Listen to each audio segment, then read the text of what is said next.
Hey y'all, I'm Scuba Max. Last winter, we booked a dive charter with Horizon Divers to dive the beautiful wreck called the Spiegel Grove.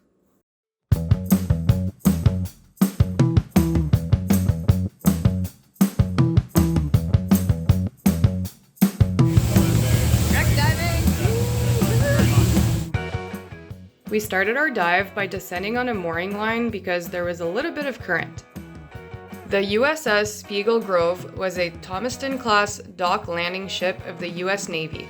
She was named after the Ohio estate of Rutherford B. Hayes, the 19th President of the United States. The Spiegel Grove was launched in November of 1955 in Mississippi and was commissioned on June 8, 1956. She sailed towards Virginia and arrived on July 7, 1956. For 3 decades, the Spiegel Grove sailed to multiple areas including the Mediterranean, Labrador, the Caribbean, Africa, Spain, England, Denmark, and Lebanon for various types of missions. She was decommissioned in 1989 and transferred to the State of Florida Fish and Wildlife Conservation Commission in 2001. The following year, the ship was moved from Virginia to Florida to be sunk as an artificial reef and tourist attraction for divers. The total preparation and reefing cost was estimated to be around $1 million. The ship was sank on May 17, 2002. Unfortunately, the crew had some issues and the ship ended up upside down with the bow protruding at the surface and the stern resting on the ocean floor. On June 10, 2002, the ship was rolled onto her starboard side with an additional cost of $250,000. 2 weeks later, the wreck was finally opened to recreational divers. It's estimated that there were about 100,000 dives that took place on this wreck in the first 2 years. In July of 2005, Hurricane Dennis shifted the wreck onto its keel right side up, which was the position originally intended when it was sunk. The Spiegel Grove is located on Dixie Shoal, 6 miles off the Florida Keys in the Florida Keys National Marine Sanctuary. The wreck is 510 feet long and 84 feet wide. The top deck is about 60 feet deep, and the hull sits on the sand at about 135 feet deep.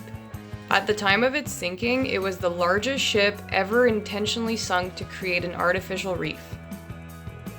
At this point, we were out of air, so we ascended the mooring line and did our 3-minute safety stop.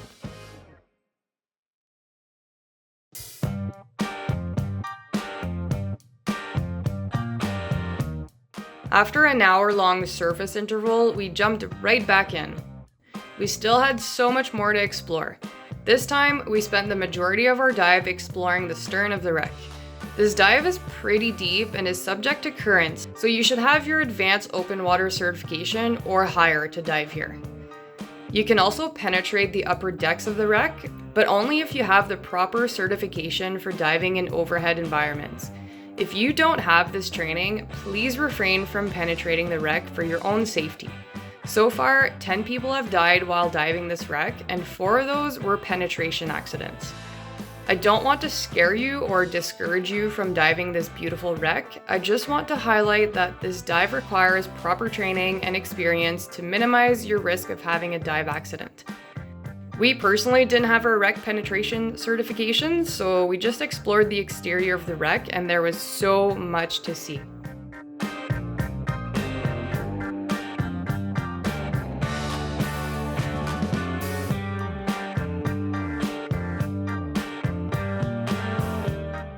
We really enjoyed seeing all the reef sharks, but since we were diving pretty deep, we really had to pay attention to our no decompression limit.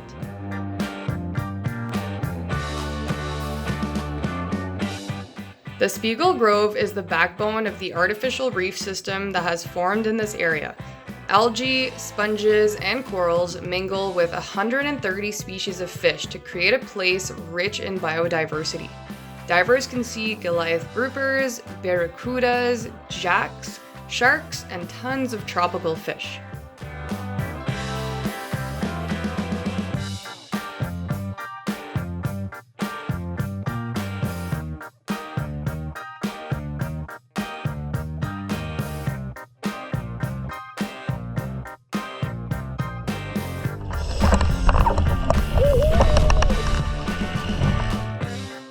We saw lots of reef sharks on this wreck, but they were super shy.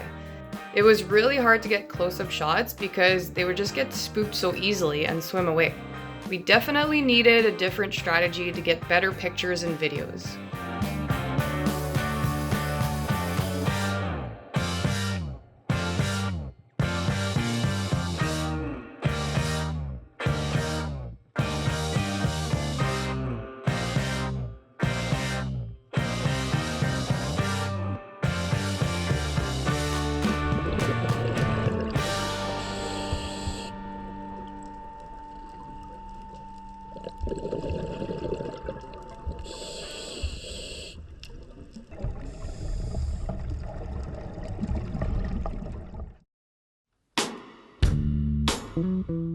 We really enjoyed our 2 dives on this wreck, but we still had so much more to explore, so we decided to dive it 2 more times the next day.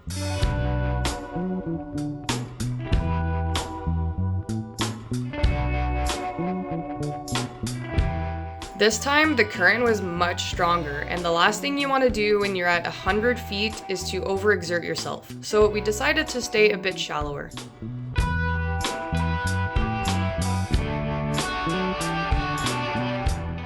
Whether you're a wreck enthusiast or a fish nerd like me, there's so much to see on this amazing dive.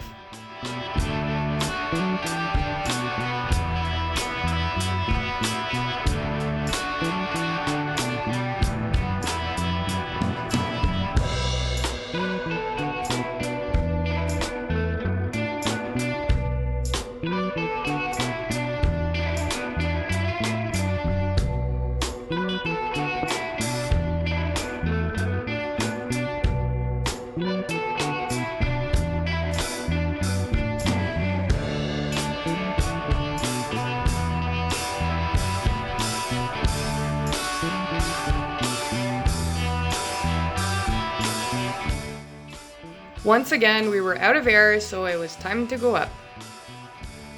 It was finally time for our 4th and final dive on this wreck.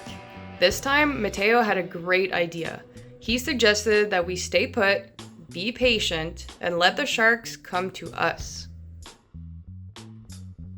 The Caribbean reef shark is found in tropical waters of the Western Atlantic Ocean from Florida to Brazil and is pretty commonly encountered in the Caribbean Sea. It can measure up to 3 meters long or just under 10 feet, and the maximum recorded weight was 150 pounds. Mating can be an aggressive affair as females are often found with bite wounds on their sides. Reproduction is viviparous, so once the developing embryos use up their supply of yolk, the yolk sac develops into a placental connection through which they receive nourishment from their mothers. After a gestation period of 1 year, the females will give birth to 4 to 6 live pups. The newborns measure no more than 74 centimeters or 29 inches long. Juveniles are preyed upon by larger sharks such as tiger sharks and bull sharks. Young sharks feed on small fish, shrimps, and crabs, whereas adult sharks feed on a wide variety of reef-dwelling fish, cephalopods, and stingrays. The Caribbean reef shark is taken by commercial fisheries throughout most of its range. It's valued for its meat, leather, liver oil, and fish meal. A shark fishery operated in Belize from the mid-1900s to the early 90s until catches saw dramatic declines. Now, reef sharks are mainly caught as bycatch. The fins are sold to Asian markets, and the meat is sold to Belize, Mexico, and Guatemala. However, this is not ideal as the meat can contain high levels of methyl mercury and other heavy metals. More recently, there has been a growing ecotourism industry for shark diving where sharks are lured in with bait.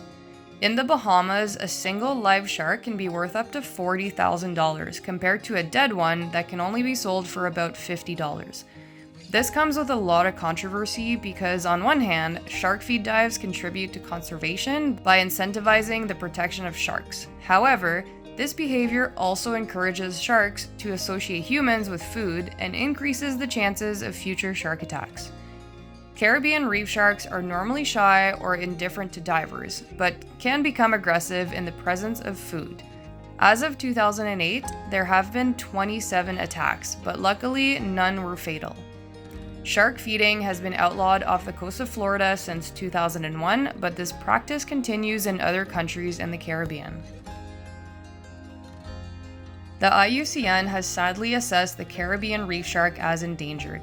They've declined in numbers because of overfishing and the degradation of their coral reef habitats. Thankfully, commercial shark fisheries are now prohibited in US waters.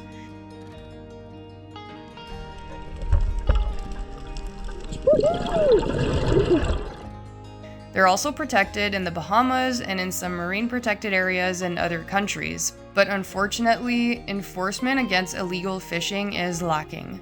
So please be mindful of the seafood you purchase.